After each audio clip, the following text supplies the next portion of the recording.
Hello, welcome to SpotLight, the podcast that lifts the curtain live here at Wolverhampton Grand Theatre. My name is Amber Sandu. And I am Tonia Daly-Campbell. And our run of fantastic guests continue here at SpotLight. I'm so excited actually for today because So am I. He is somebody that quite literally soundtracked my childhood, but also soundtracked a lot of people's special moments in their life, weddings and parties. A true pioneer in the Punjabi and Bhangra music scene. Please welcome, and he's one of our very own, which makes it even better. From Wolverhampton. Please welcome singer, songwriter, producer, Heps, aka Punjabi By Nature. Punjabi By Nature. Come on, how you guys doing? You good? What an introduction. I'm very well, thank you. That's a really, really nice introduction, thank you. No, I've got an even better story to tell you. Can I tell you where I was last night? So I had a wedding, and I was telling Tonia before the podcast started, a Tamil wedding. Wouldn't expect to hear any Punjabi music played. However, there was a dance-off. I was thrown in the middle, and whose song got played? Yeah, it was Punjabi By Nature. Of course it was. It was Fit Demo, and I was like, well, I can easily win the boys. I beat them. But it was such a coincidence because I knew I was going to be seeing you today. And what a joy that actually so many years on, that song still played at weddings. Still played at weddings. And so loved and so timeless. How does it feel for you? I mean, you've been in the industry, over 20 years? Full time I went into music 2009. But I was doing it since I was in school, youth club days, all the way through university. And then I started making my debut around about 2004, maybe 5. And I carried on working, and this passion just turned into a career. 2009, I got a tour in Australia, and it was just like, they need me out there for 2-3 weeks. I was working full time in Wolverhampton at Wolverhampton Science Park. And it was the moment where I had to just make a decision. Do I pursue my passion and try this thing, or do I just stay behind the desk and carry on doing whatever I was doing at the time? I took the leap of faith and never looked back since. And that was Thank goodness for that. The amount of songs that you have given us, the amount of dance floor tunes from there's a whole just spectrum a whole of songs. spectrum. And I mean, so what was it that made you just go, actually, I am going to take this, and this is going to be it now? Because you, from what I know, you are worldwide. You're global. Do you know what I mean? You're here from Wolverhampton, but you are for everyone. So talk to us about that actual moment. Honestly, it was humble beginnings. If I tell you the backstory, exactly how I got to that position of going full time, I used to go to a school called Pendiford High School. It's an academy now, right? Same school as me, No way, come on. Same school as me. Used to be Pendiford High You're going to know School. everybody on name now. So I'm basically, going to know. When you're younger. I was in the school, and I was same as Amber in terms of I love dancing and I love going to weddings and partying and all this stuff. So I was that guy anyway, right? And I had this bad habit of tapping on the tables all the time. I love drums, and I used to annoy everyone with it.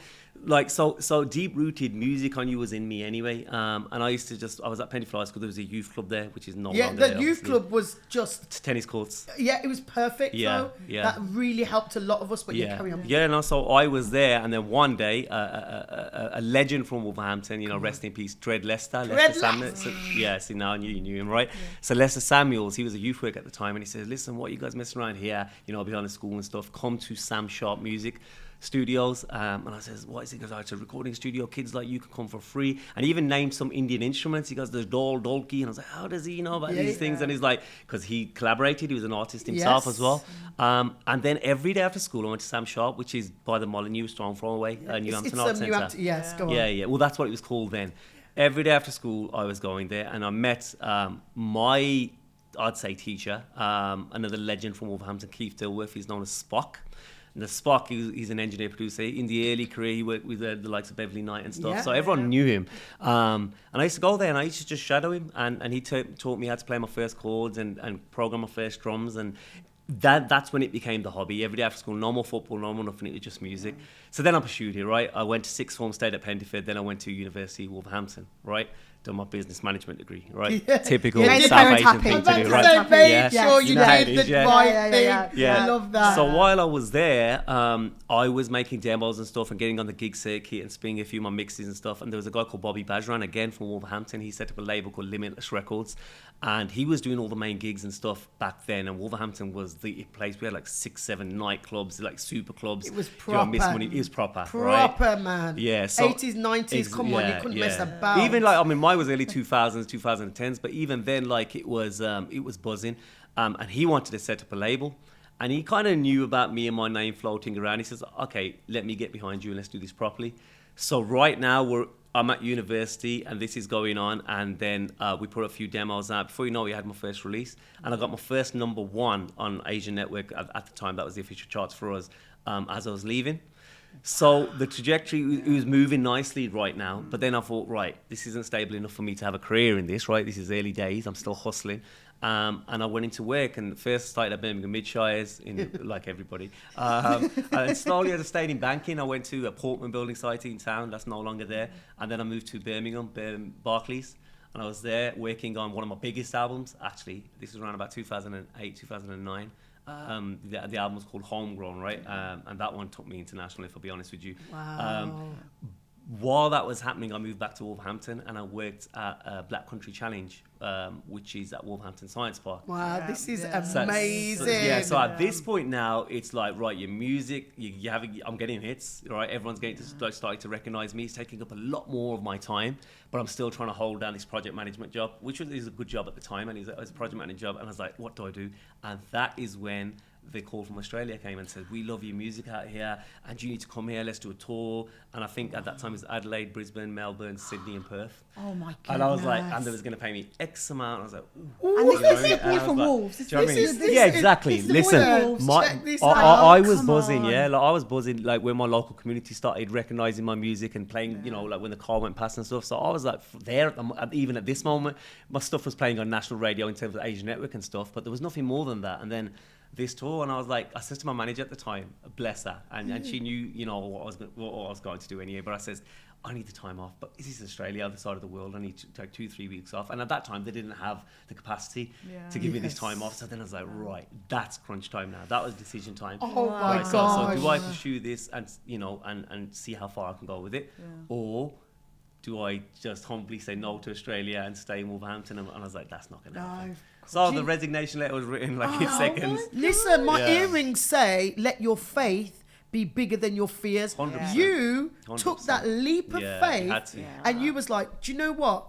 If not now, then when? Exactly. That's what it feels Exactly, like. exactly. And actually those real turnaround moments in your life, in our lives, in anyone's lives, are those moments where you step out and say, look, if I don't try, I'll never know. Exactly. Yeah. Wow, No, what a testimony. honestly. That's But the thing for fantastic. me was like still being responsible. Yeah. You know, going and Definitely. getting my degree and getting a job and all the rest of it. It was important to have that there just in case. I think it's that comes from being from a South Asian background. one and it's the 1,000,000%, responsibility. yeah. It's probably Or from people any of colour. background, from yeah, people yeah, of yeah. colour. It's Yeah, just yeah, having of that the responsibility on your back as well. And I think yeah. my mum and dad was very kind of conscious that like they didn't know about the music industry or what music's about. They was like either I was going to be a bank manager, solicitor, or whatever, or a doctor. Do you know what I mean? The typical thing. Do you know what I mean? Yeah, Slap yeah. them, and they always used to ask what I'm going to be. I used to say, "Hey, lawyer." Do you know what I mean? But it wasn't going to happen. So, but then it, like year after year, it got nicer and nicer because then the local aunties started recognizing and going to my mum and saying, "Your son love his music." So you know, it was really like heartwarming, and they never put me like they let me go do my thing, and they couldn't really guide me on it because it's just industry that they don't even know about.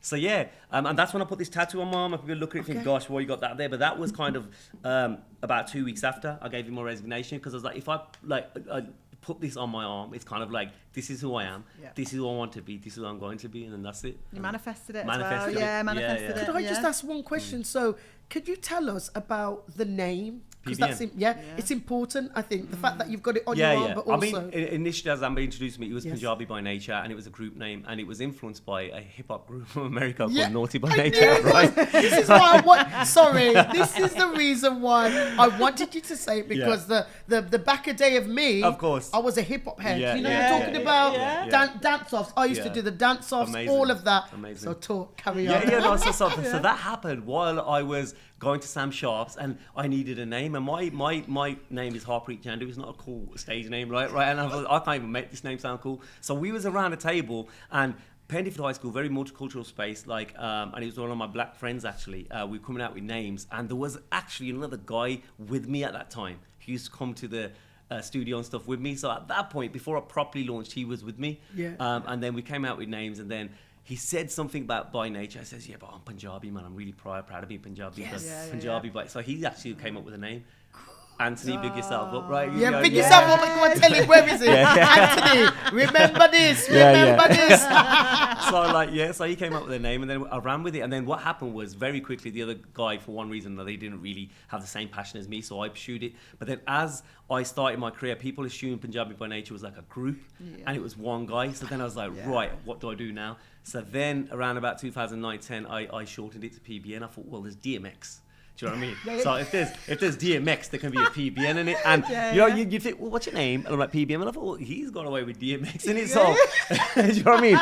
So that's where PBN come from. But the diehard, the day ones, they know, like Amber knows Punjabi By Nature, right? I don't really use that, but that's what it's short for. I love. I had to give you the full name. I had to. I had to give you the full name. Of course, Full name you. We didn't government name you. We full named you. That is just beautiful. I love hearing the backstory to how things come about, and I know the viewers and the listeners will as well. Absolutely. I mean, you've already touched on some of the highlights, the Australia tour, the albums. You've won countless awards as well. I just wonder for you, what are some of those highlights, those moments that really stick with you? Honestly, so hard to answer that because there are many, and that's because it's been a journey. So my first number one, obviously that would have been a great memory. My first dance floor hit, Ajme Pinia, the early days, and I don't know. I've been blessed, like year after year, something's happened which is of magnitude for me. I've managed to travel the world through music. That's the biggest blessing. Forget all the accolades and like seeing the world, meeting all these different people from around the world. That's been amazing. Wow. And I have done that, year after year after year. Performing back in India, where this music originated from, Punjabi music, at PTC Music Awards, and winning an award there. I was in front of all the, their mainstream India industry, and going back home and doing that was, a huge moment for me. And I don't know, yes, the awards as well. I think one of the earliest awards I won was Best Selling British Single, and that was based on actual sales and streams. So for me, that was like, rather than getting an award for whatever, that was based on me actually significantly having that impact. Yes. And then up until now, recent times, like, which we'll get on to. No, are you being too humble? Yeah, because we want to big you up about this. We are genuinely so proud to say that you're from Wolves, but I'm so glad the university honoured you as well, didn't they? Tell us about that. Yes. That was last year.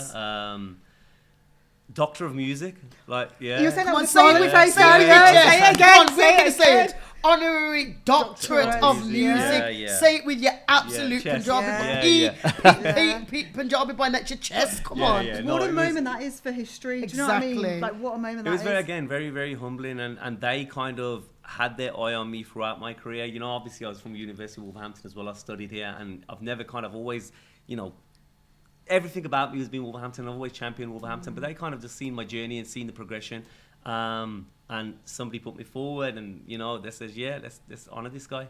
So I don't know. I don't know. It's, like I says, that's something never in my wildest dreams that I think I'd get, because getting all these accolades in the music world's one thing, but from the academic side, it's a few and far between. So for me, it was really humbling, and I think I was probably the first British Punjabi eyes to get it. Definitely. Do you know what I mean? So even that just like is amazing. Definitely. And it should fuel me even more, if I'll be honest, and fuel me even more to do more in Wolverhampton, if I'll be honest. Yeah. Ooh, this is a good segue. It leads us quite nicely onto what we've got to look forward to next month. Why you're here at the Grand Theatre, Wolverhampton. Our first Desi pantomime in Surinderella, which we are so excited for. Oh my I was talking gosh. to you about this, wasn't I? What on earth? How? This is just the best news ever. Yeah, I think you guys are gonna obviously like. The thing is, when you think of pantomime, you think that younger, the kids and everything. But this is such a family production, and it's so versatile. We're fusing styles. We're bringing, that Punjabi, South Asian, Bollywood culture, colours, music. Very easy to marry together. Come on. With Cinderella. So it's a fusion of West, East meets West, and it's been really exciting. And again, even the backstory with that, I followed Rifco Theatre Company for years, and I remember their early productions, Britain's Got Bhangra, and then even last year or the other day was it Frankie Goes to Bollywood. I purchased a ticket and came here and watched that. Do you know what I mean? Because I do like theatre, so something I've never really done, but I do like theatre. And then after I received my doctorate, I've released an album, and Amit, who's a good friend of mine, who's associate director at Rifco and directed Surinderella, they said, we want to commission you to have a go at musicals, and we want to, bring new people in who wouldn't normally go into theatre. Wow. So in January I was in a residency doing like putting together just an idea and concept for a musical, which touch wood, fingers crossed, is going to be next year. Okay, amazing. And at the same time, they in the background they knew Surinderella was coming, and they was like, right, who would be perfect for this music? And they just phoned me and said, Heps, we think it's going to be you. And I was like, oh really? And they said, yeah, you know, and it's in Wolverhampton. As soon as they said Wolverhampton, Yeah, then you're like, sold, I'm there. I've got it. I'm there. Drop the mic. Yeah. Wolverhampton. Exactly. Hello. It's my home. Exactly, right? And born and raised in Wolverhampton. And like I said, I'm doing a lot more of the stuff in Wolverhampton as well. So this was perfect. When I heard this and they told me about it, they says, yeah, but you know what? We're going to use some influences for Bollywood and give it a modern twist, and, you know, even have some of your dance floor hits kind of influence on it, and, you know, but still mix it with the R&B and the hip hop and pop, all the music that I listen to. So I was like, this is Seems like a fantastic. no-brainer. It's a no-brainer. I'm literally so excited. And I need. Are you going to get a cameo, because you need to be doing your dance move?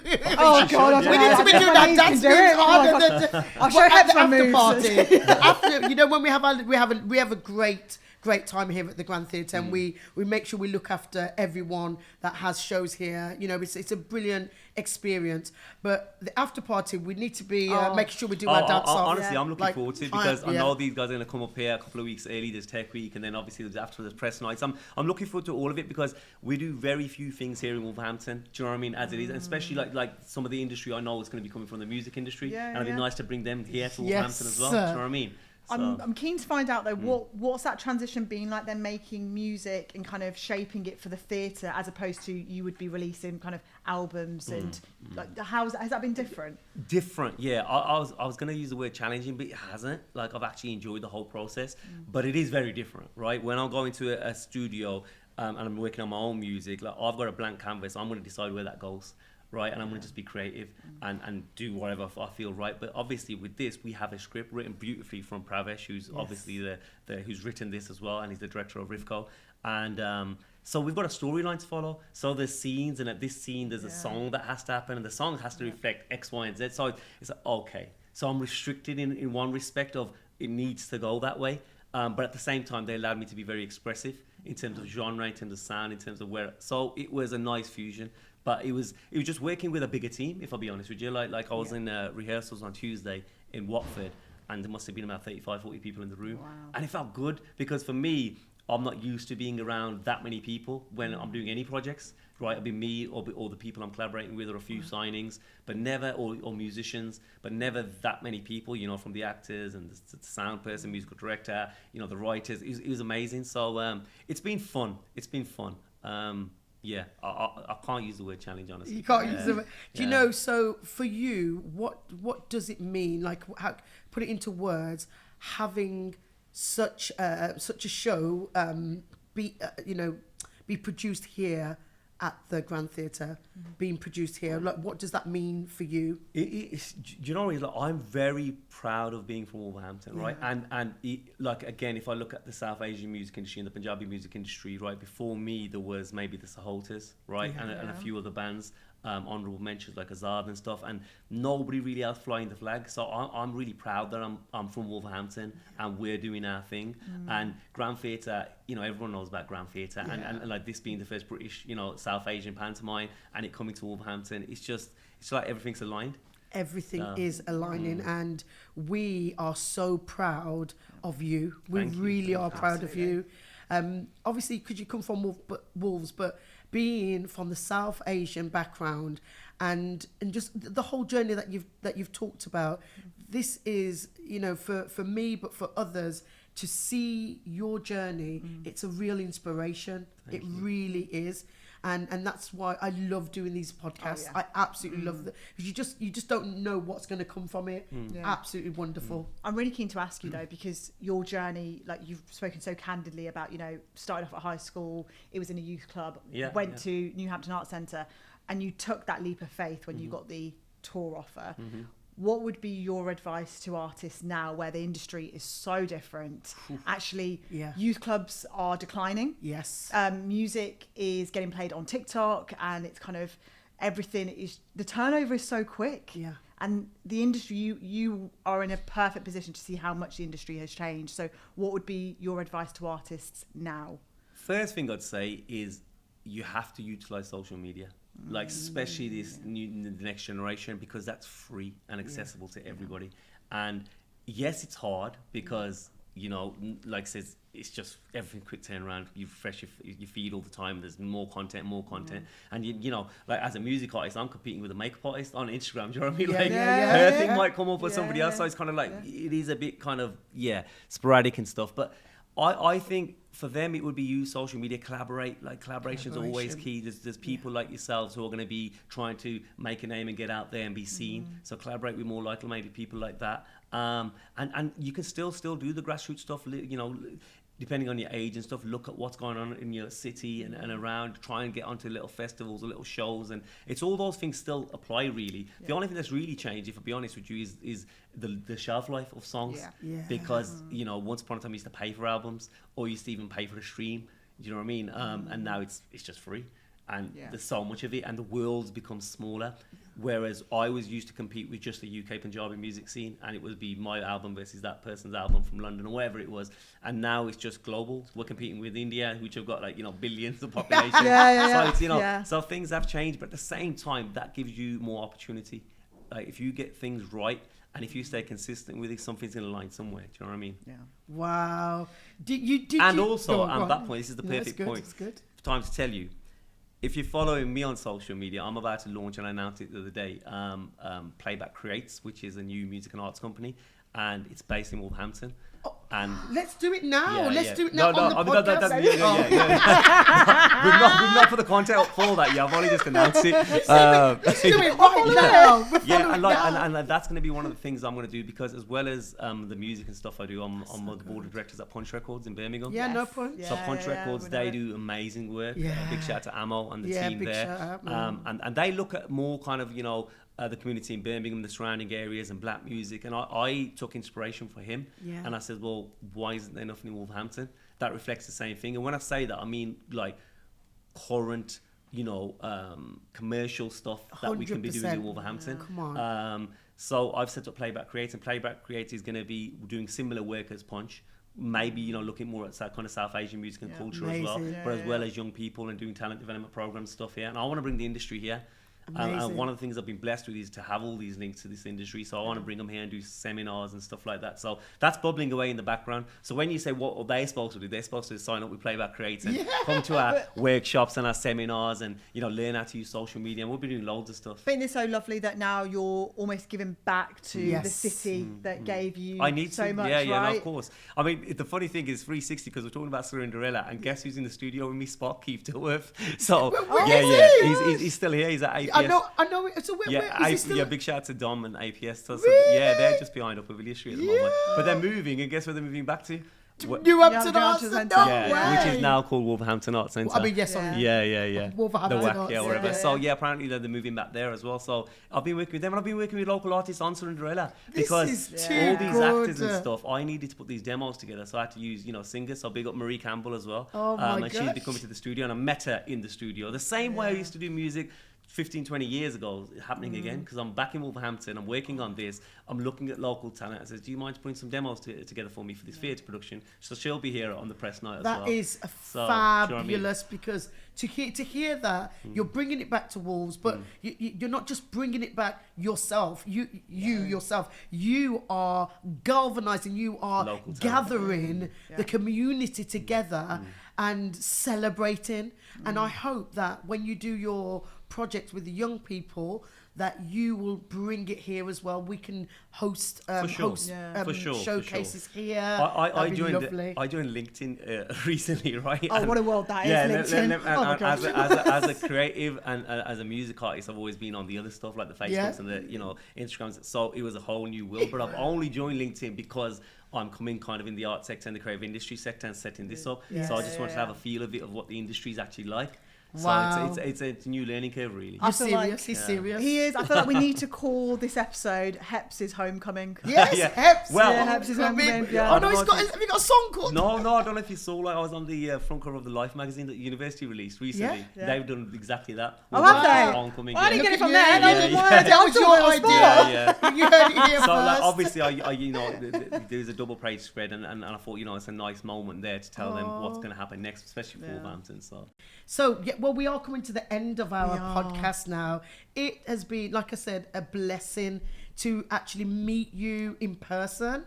and to hear your journey. I would never have known some of those beats, and also never knew that we went to the same school together. That's Obviously, crazy. I'm a lot older, but don't worry about the olderness.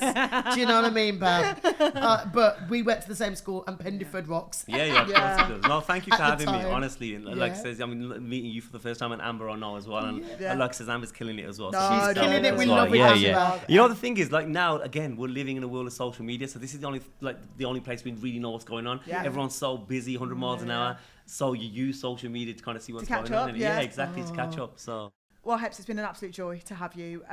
I think I can collectively say we are so excited for Surinderella, but also just to hear the music that's going to be included. No, it's as well. going to be absolutely awesome. And make sure you get your tickets, because I heard it's selling out really, really fast, especially in Wolverhampton. So, it's going on tour, but it's starting here in my home city. So come down, and like I said, the music is a journey. There's so many different genres and energy, and from Bollywood to Bhangra to pop, R&B, hip hop. So make sure you guys come and check it out, and it's funny. It's really, really funny, honestly. You're gonna love it. Yeah. September the 23rd then. September the 23rd. It's a date. We cannot wait. It's been a joy. Let's give it up for Punjabi By Nature. Come on, Heps. Thank you so much. Big up.